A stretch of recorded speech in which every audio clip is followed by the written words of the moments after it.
Okay, so all right, students. Once again, we are starting chapter number 6, Maths Part 2 for the 10th standard. Okay, so basically last वाले lecture video में हम लोगों ने पूरा 6.1 cover किया था. इस वाले लेक्चर में हम लोग 6.2 कवर करेंगे. But before heading towards the topic, यहाँ पर हम लोग कुछ कॉन्सेप्ट्स पढ़ेंगे जो ट्रिगो में काफ़ी यूजफुल है या फिर रियल लाइफ में भी काफ़ी यूजफुल है. सो ऐसे कौन से कॉन्सेप्ट्स है? तो सबसे पहले यहाँ पर तुम लोग देखोगे application of trigonometry. Application of trigonometry मतलब क्या? तो ये जो ट्रिग्नोमेट्री हम लोग पढ़ रहे हैं इसका यूज कहाँ पर होता है, इसके लिए एप्लीकेशन ऑफ ट्रिग्नोमेट्री इस्तेमाल होता है. यहाँ पर एक वॉच टावर देख रहे हो तुम लोग, बराबर. इस वॉच टावर से नीचे तुम लोग क्या देख पा रहे हो? शिप्स देख पा रहे हो, बराबर. सो ये जो शिप्स है इनमें कितना एंगल क्रिएट हो रहा है, इनका डिस्टेंस वॉच टावर से कितना है, ये सारी की सारी चीजें हमें किससे पता चलती है? ट्रिग्नोमेट्री से पता चलती है. इसे ही हम लोग क्या बोलते हैं? Application of a trigonometry. तो ये बहुत ही यूजफुल ऐसा चैप्टर है क्योंकि ये डेली लाइफ में हम लोग यूज कर सकते हैं. यहाँ पर दो कंसेप्ट है, सिर्फ यही जानो, वेरी इंपॉर्टेंट कंसेप्ट. जैसे कि दो टाइप्स के एंगल्स होते हैं ट्रिग्नोमेट्री में. सबसे पहला एंगल होता है angle of elevation. Angle of elevation मतलब अगर मैं यहाँ पर खड़ा हूँ और यहाँ से मैं बिल्डिंग का 4th फ्लोर देख रहा हूँ जो कि यहाँ पर है, तो मेरी नजर ऊपर जाएगी. तो मेरी नजर अगर ऊपर गई मतलब एंगल ऑफ क्या हुआ? एलिवेशन, बराबर. उसके बाद यहाँ पर एंगल ऑफ एलिवेशन तुम्हें समझ में आया. जैसे लेट सपोज मान लो यहाँ पर नीचे एक कार खड़ी हुई है और इसी कार को मैं देख रहा हूँ मेरे घर से, जो कि मेरा घर है 4th फ्लोर पे. सो अगर मैं ऊपर से नीचे इस कार को देख रहा हूं तो ये होगा एंगल ऑफ डिप्रेशन, बराबर. तो हम लोग इसे क्या बोलेंगे? Angle of depression. Angle of depression मतलब ऊपर से नीचे देखना किसी भी चीज को, और एलिवेशन मतलब कि नीचे से ऊपर चीज को देखना. सो ये दो चीजें काफी इस्तेमाल आने वाली है. सो ये दोनों चीजें तुम्हें ध्यान में रखनी है, बराबर. सो यहाँ पर दादा एंगल ऑफ एलिवेशन तो काफी इजी. अगर मैं यहाँ पर खड़ा हूँ और मेरी नजर ऊपर जाती है मतलब ये क्या हुआ? एंगल ऑफ एलिवेशन क्रिएट होता है. ये जो भी एंगल होगा 40 डिग्री 50 डिग्री से क्या बोलेंगे हम लोग? Angle of elevation. और दूसरा मैंने एंगल ऑफ डिप्रेशन क्या बताया था? अगर मैं बिल्डिंग है, इस बिल्डिंग के टॉप से अगर मैं नीचे देख रहा हूँ, बराबर. सो अगर यहाँ पर मान लो मैं एक कार को देख रहा हूँ यहाँ पर, बराबर, ऊपर से नीचे, तो तुम लोग बोलोगे दादा ये एंगल है मतलब ये एंगल क्या होगा? Angle of what? Depression.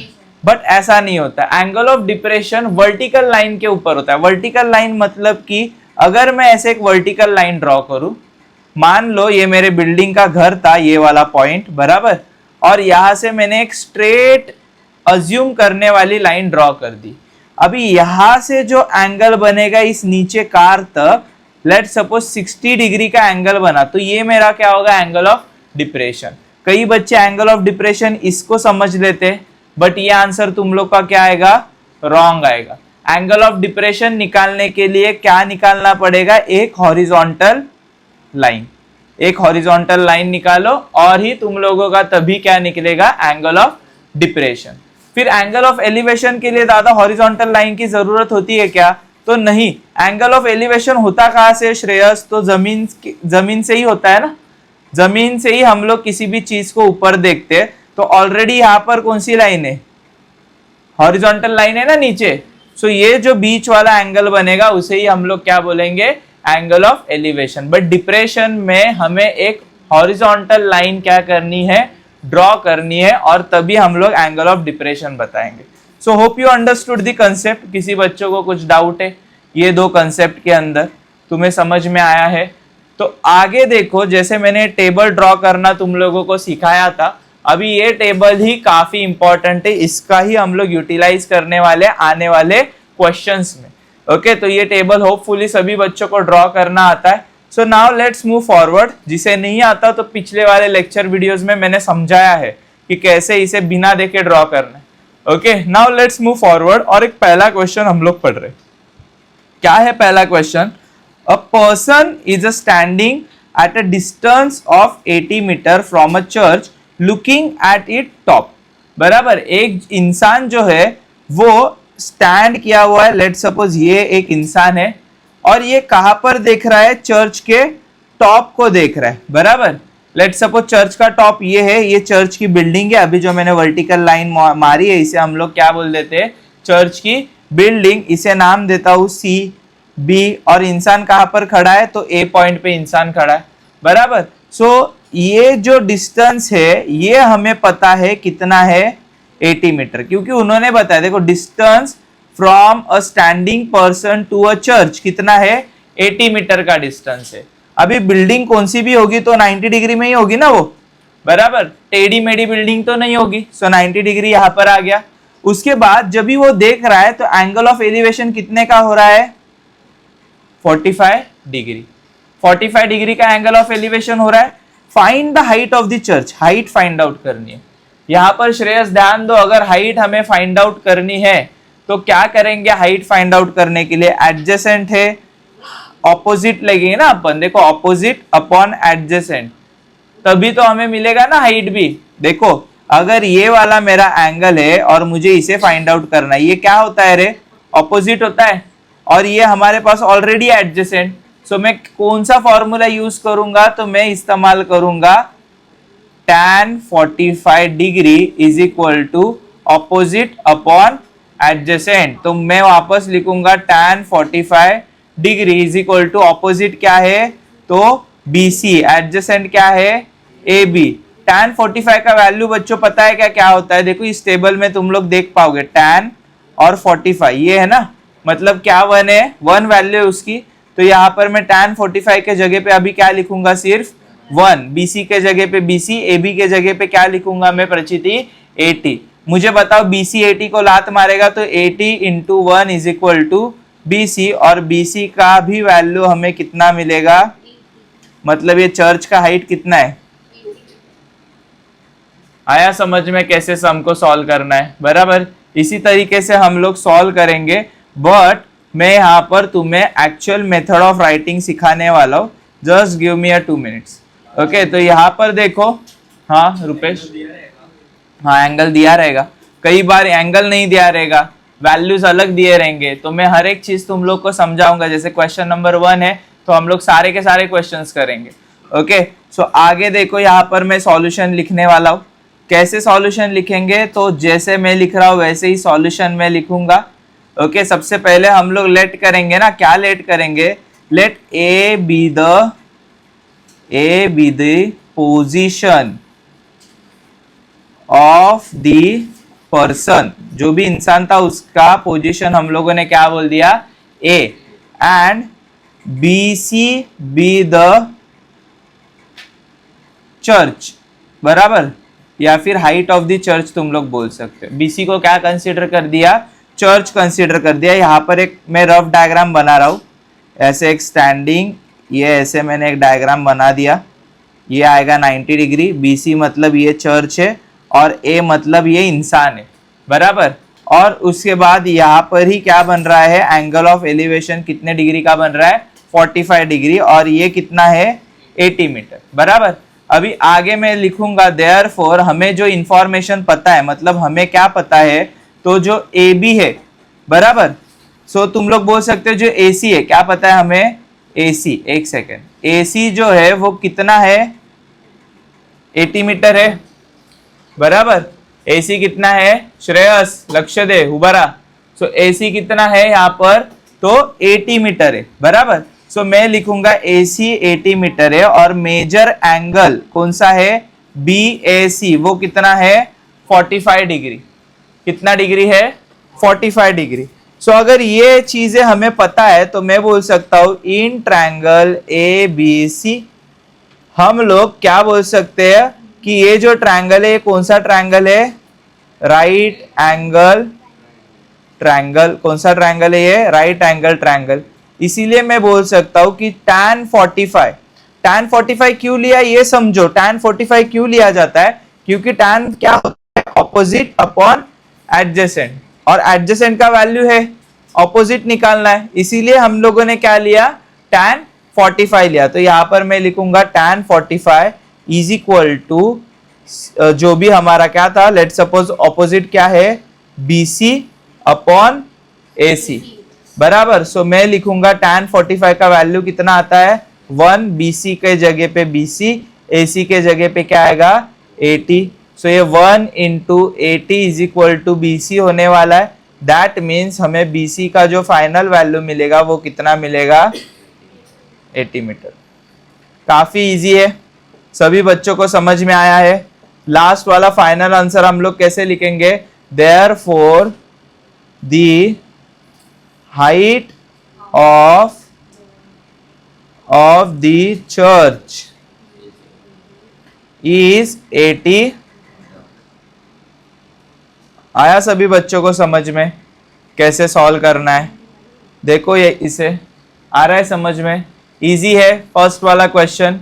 Second question के ऊपर चले तो यहाँ पर देखो सेकंड क्वेश्चन है, इसे भी हम लोग रफ में सॉल्व करेंगे। तो रफ में सॉल्व करेंगे सबसे पहले तो देखो, from the top of the lighthouse, ये किसका एग्जाम्पल है, लाइट हाउस का एग्जाम्पल है। Observer looking at a ship makes the angle of depression of a 60 degree. Angle of depression कितना हो रहा है 60। Last time angle of elevation हो रहा था। The height of the lighthouse is a 90 metre and find how far the ship from the light house. तो यहाँ पर मैं तुम लोग को इजी वे से बताऊंगा। सबसे पहले तो इसे हम लोग क्या बोल देते हैं लाइट हाउस, बराबर। उसके बाद ये यहाँ पर जो छोटू सा जो पॉइंट आएगा, तो ये जो पॉइंट होगा देखो ये वाला जो पॉइंट होगा ये क्या होगी शिप, बराबर। सो लेट सपोज मैं इसे नाम दे देता हूं ABC। AB जो हाइट है वो किसकी हाइट है, लाइट हाउस की। C क्या है तो शिप है, बराबर। उन्होंने क्या बताया यहाँ पर, the lighthouse is observer looking at the ship and make the angles of the depression कितने डिग्री का बन रहा है। तो बच्चे डायरेक्टली बोलेंगे ये कितने डिग्री है, बट मैंने तुम लोग को क्या समझाया था, एंगल ऑफ डिप्रेशन कहां पर होता है। सबसे पहले एंगल ऑफ डिप्रेशन निकालने के लिए क्या ड्रॉ करना पड़ता है, एक horizontal line. Horizontal line draw करने के बाद ये एंगल कौन सा होगा, एंगल ऑफ डिप्रेशन। ओके, सो इसे हम लोगों ने 60 डिग्री बोल दिया एंगल ऑफ डिप्रेशन। अभी मुझे बताओ कि उन्होंने क्या दिया हुआ है हमें extra, the height of the light house कितनी है। तो मैं इसे बोल सकता हूं ये है 90 मीटर, बोल सकते हैं ना हम लोग।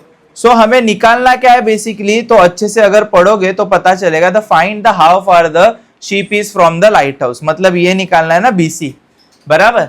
बट सबसे पहले मुझे बताओ ये तुम्हें Z दिख रहा है क्या, Z मतलब अल्टरनेट एंगल। तो ये कितना आएगा यहाँ पर, तो मैं यहाँ पर लिख सकता हूं कि ये भी कितना है। और अगर मुझे डिस्टेंस ही चाहिए, ये डिस्टेंस चाहिए मुझे, तो मैं बोल सकता हूं ये सामने वाला ऑपोजिट है और ये क्या है एडजेसेंट। वापस से मैं क्या किसे यूज करूंगा, tan को। इस बार मैं क्या लिखूंगा, tan 60 degree is equal to opposite क्या है AB और हमारा एडजेसेंट क्या है BC। उसके बाद हम लोग tan 60 मतलब कितना आता है √3, तो यहाँ पर बोलूंगा 90/BC, बराबर। उसके बाद हम लोग बोलेंगे कि इसे कैसे सॉल्व करना है, BC इस साइड चला जाएगा तो √3 यहाँ पर आएगा और हम लोग सॉल्व कर सकते हैं। तुम्हें ओवरव्यू समझ में आया कैसे सॉल्व करने वाले। अभी इसे लिखना मैं स्टार्ट करूं तो यहाँ पर देखो हम लोग इसे कैसे लिखेंगे। सबसे पहले तो हम लोग एक डायग्राम ड्रॉ कर लेते वापस से। देखो ये जो हमारा लाइट हाउस था, ये नीचे हमारी शिप है, ओके, और ये हम लोग शिप और लाइट हाउस का डिस्टेंस। उसके बाद यहाँ पर एंगल ऑफ डिप्रेशन बनाने के लिए हॉरिजॉन्टल लाइन ड्रॉ करनी पड़ती है। नाम यहाँ पर रुपेश क्या दिया था, AB और C, बराबर। उसके बाद लाइट हाउस हमेशा 90 डिग्री होगा। उसके बाद ये हमें पता था कितना है, ये भी कितना हो जाएगा 60 और ये कितना है तो 90 मीटर। चलो अभी यहाँ पर सॉल्यूशन लिखेंगे हम लोग। सॉल्यूशन लिखते समय क्या सबसे पहले लिखेंगे, तो हम लोग लेट करेंगे ना। क्या लेट करेंगे बता सकता है कोई, let AB be the lighthouse and C be the position of the ship. बोलो, let AB be the lighthouse and C be the position of a ship। ऐसे लिख सकते हैं। ऐसे लिखो, let A B the house lighthouse and C B the position of the ship from, कहां से है, from the lighthouse. Okay, lighthouse से उसका पोजीशन हम लोग सी से कंसीडर किए। तो यहां पर मैं लिख सकता हूं देयरफॉर हमें पता है ए बी का वैल्यू कितना है 90 मीटर बराबर, और मैं लिख सकता हूं एंड एंगल ऑफ डिप्रेशन क्या है, एंगल ऑफ डिप्रेशन मतलब कि मेजर एंगल जो है DAC, देखो यहां पर नाम दे देता हूं मैं DAC, कितना है 60 डिग्री। देखो कैसे मैं लिख रहा हूं सम को, उसी तरीके से तुम्हें भी लिखना है। Angle of depression is equal to measure angle DAC कितना है 60 डिग्री। सो मैं लिखूंगा now from the figure, figure पे तुम लोग अगर ध्यान से देखोगे तो हमें पता चल रहा है कि जो रे AD है is parallel to the ray BC। अभी बच्चों क्या बोल रहा हूं मैं समझो, ये दोनों लाइंस पैरेलल है तो ये उसका ट्रांसवर्सल होगा, मतलब Z बना और ये भी क्या बन गया 60 डिग्री। तो मैं यहां पर बोल सकता हूं कि जो एंगल ACB बनेगा, मेजर एंगल ACB, ये इक्वल होगा मेजर एंगल DAC के साथ, दोनों भी कितने होने वाले हैं 60 डिग्री, क्योंकि ये है अल्टरनेट एंगल। तो हमें यहां पर नया क्या मिला है, जो मेजर एंगल ACB है वो कितना है, मिल गया ना। कैसे निकाला सभी बच्चों को समझ में आ रहा है। अभी मैं बोलूंगा इन ट्रायंगल ABC, सीधा हम क्या लगाएंगे tan 60 is equal to opposite upon adjacent. Opposite क्या है, तो ऑपोजिट है AB, एडजेसेंट क्या है BC। tan 60 का वैल्यू क्या आता है प्रचिति, √3। अगर किसी को नहीं पता तो यहाँ पर ये देखो कितना वैल्यू आता है, √3 आता है ना। ओके, सो यहाँ पर हम लोग देख पाएंगे 3 मैंने ले लिया, इज इक्वल टू AB का वैल्यू पता है क्या बच्चों, हाँ दादा पता है, कितना है, और BC will be as it is. So BC का वैल्यू चाहिए तो मैं यहाँ पर BC यहाँ पर आ जाएगा और 90 के नीचे कौन आएगा √3। अभी यहाँ पर सॉल्व करने के लिए हम लोग क्या करेंगे, तो सॉल्व करने के लिए हम लोग रैशनलाइजिंग द डिनोमिनेटर करेंगे बराबर। रैशनलाइजिंग द डिनोमिनेटर करने के बाद √3 नीचे भी आएगा, √3 ऊपर भी आएगा ना। तो यहां पर वही मैं लिखूंगा, क्या किया हम लोगों ने, रैशनलाइजिंग द डिनोमिनेटर। आया है समझ में, रैशनलाइजिंग द डिनोमिनेटर किया क्योंकि आंसर निकालना है। उसके बाद यहां पर क्या लिख पाऊंगा, 90 √3 अपॉन √3 इंटू √3 क्या आएगा 3 1 जा 3 के टेबल में ये कब आता है 3 जा, तो 30 √3 आएगा। देयरफॉर हमें यहाँ पर क्या मिला 30 √3, और √3 का वैल्यू उन्होंने ही हमें यहाँ पर दिया हुआ है, अगर तुम्हें पता है तो कितना दिया है 1.73। सो यहाँ पर मैं लिखूंगा 30 इंटू 1.73, जो कि अगर हम लोग कैलकुलेशन करें तो आंसर कितना आना चाहिए 51 मीटर्स। तो डिस्टेंस कितना है 51.90 मीटर्स। सो इसे ही हम लोग कैसे लिखेंगे लास्ट में, so therefore the ship is 51.90 metre away from the lighthouse. Lighthouse से कितने दूर है शिप, तो टोटल 51.90 मीटर दूर है। कैसे सॉल्व किया है हर एक बच्चे को समझ में आया, किसी को डाउट है यहाँ पर। ओके, रैशनलाइजिंग द डिनोमिनेटर क्यों किया वो भी जानो, क्योंकि ये √3 है, इसे कट करने के लिए हमें किसकी जरूरत लगेगी, सेम √3 की जरूरत लगेगी, इसीलिए यहाँ पर रैशनलाइजिंग द डिनोमिनेटर किया है। ओके, उसके बाद ये मल्टीप्लीकेशन है जो कि तुम्हें आता है 173 इंटू क्या करो 30 करो, जो भी आंसर आएगा 51 60 आंसर आता है, तो 2 के बाद क्या देना है हमें पॉइंट बराबर। तो हर एक चीज तुम्हें पता है। लेट्स मूव फर्दर और हम लोग अभी पढ़ेंगे डायरेक्टली क्वेश्चन नंबर 6, क्योंकि ये क्वेश्चन नंबर 6 1 और 2 के साथ थोड़ा सा मैच है। ओके, सो इसीलिए हम लोग सीधा क्या कर रहे हैं, क्वेश्चन नंबर 6 कर रहे हैं। पढ़ो क्या है यहाँ पर again. So a kite is a flying at the height of a 60 metre above. एक काइट उड़ रही है, हाइट कितनी है काइट की, 60 metre above. The string attach to the kite is a tied on the ground. जो string attach है kite की, वो किधर बांध के रखी है, ग्राउंड पे। It makes the angle of 60। अगर मुझे बताओ नीचे से ऊपर काइट उड़ रही है, मतलब एंगल ऑफ डिप्रेशन आएगा या फिर एंगल ऑफ एलिवेशन आएगा। तो यहां पर ये ऐसे होगा ना डायग्राम हमारा, और ये 60 डिग्री का एंगल ऑफ एलिवेशन है। काइट की हाइट ये रहेगी, कितनी है काइट की हाइट, तो हमें निकालना क्या है, assuming that the string straight, find the length of a string. ये स्ट्रिंग होगी ना काइट की, बराबर। यहां पर तुम लोग समझो, ये अगर काइट है मेरी उड़ रही है यहाँ पर हवे में, बराबर, ये काइट उड़ रही है, तो ये उसकी हाइट होने वाली है ऋषभ, बराबर। सो ये हाइट है और ये थ्रेड है, तो थ्रेड होने के वजह से मैं बोल सकता हूं कि ये थ्रेड और काइट कितने डिग्री का एंगल बना रहे हैं, और हाइट कितना दिया है उन लोगों ने हमें ऑलरेडी।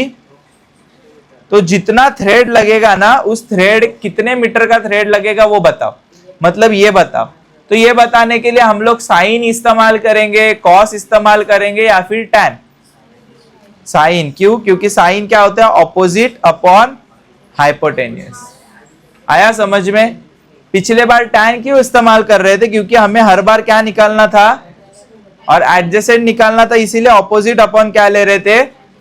इस बार हमें हाइपोटेन्यूस निकालना, इसीलिए ऑपोजिट अपॉन हाइपोटेन्यूस, मतलब कि साइन इस्तेमाल होगा। सो डायरेक्ट सॉल्व करें, ज्यादा टाइम नहीं हम लोग इसमें वेस्ट करेंगे और डायरेक्ट सॉल्व करेंगे। सबसे पहले तो मैं डायग्राम बना लेता हूं, तो तुम्हें अच्छे से समझ में आएगा।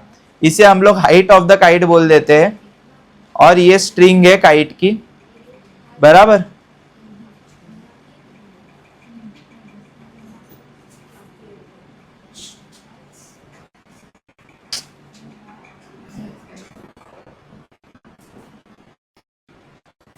ओके, सो यहां पर ये कितना आएगा, 90 degree.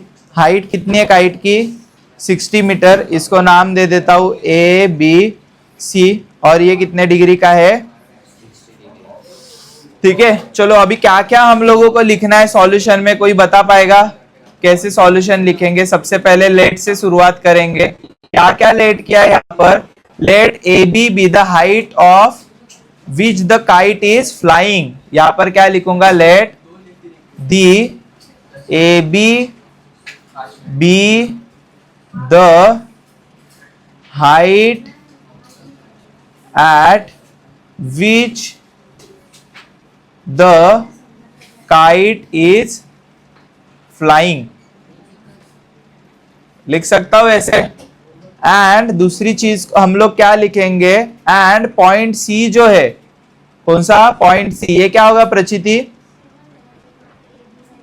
Point C represent the point where the string is tie. Point C representing the point where string is tied to the ground। कहां पर टाई किया है, to the ground। ये लिखने के बाद यहां पर रुपेश हम लोग क्या लिखेंगे, therefore एंगल ACB है, ये कितना है, 60 degree, is the angle of elevation. Angle of elevation ही है ना, ये ऊपर देख रहा है तो लिख दिया एंगल ऑफ एलिवेशन।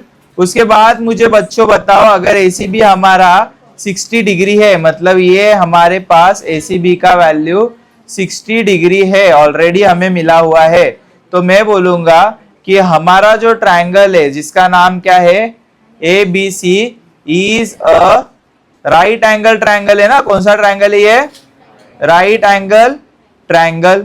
और यहां पर मैं डायरेक्टली क्या लगा सकता हूं, तो साइन 60 डिग्री लगा सकता हूं। Sine 60 degree is equal to क्या होगा, A B opposite upon hypotenuse, मतलब क्या है, ए सी।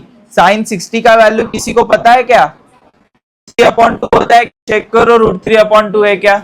ओके, उसके बाद मुझे बताओ क्या है राइट हैंड साइड में, AC पता है क्या? सो अगर मुझे AC निकालना है तो AC आएगा इस साइड पे और यहाँ पर 60 आएगा इनटू ये जो है पूरा का पूरा इधर आने के बाद उल्टा बन जाएगा, मतलब ऐसे दिखेगा। आया समझ में? उसके बाद मुझे यहाँ पर कोई बताएगा कि इसे सॉल्व कैसे करेंगे हम लोग। सो रैशनलाइजिंग द डिनोमिनेटर से सॉल्व होगा क्या? ये क्या करेंगे, इसे रैशनलाइजिंग द डिनोमिनेटर करूं, लेकिन उससे पहले हम लोग ऐसा लिख लेते हैं 62 से कितना आता है।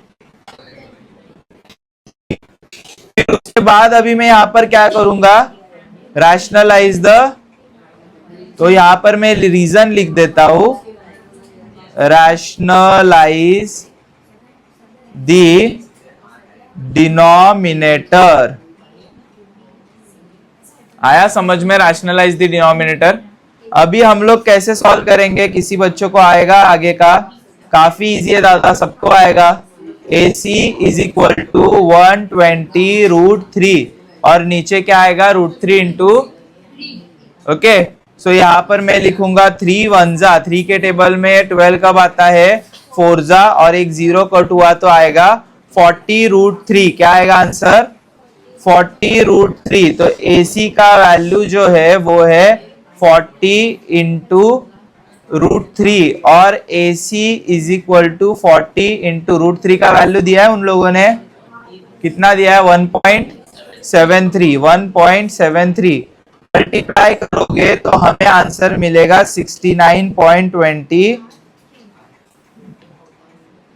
मिल गया AC का वैल्यू। अभी आगे इसका फाइनल आंसर, therefore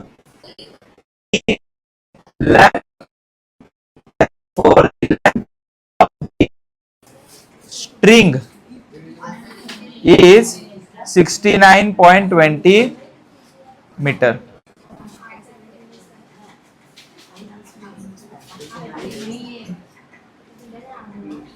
आया समझ में 6th question? Okay, hope you understood. इस वाले लेक्चर नंबर 1 में 6.2 के हम लोगों ने क्या कवर किया है, question number 1, question number 2 and question number 6। बाकी के 3 पेंडिंग क्वेश्चंस हम लोग नेक्स्ट लेक्चर में कंटिन्यू करेंगे। So that's it for today.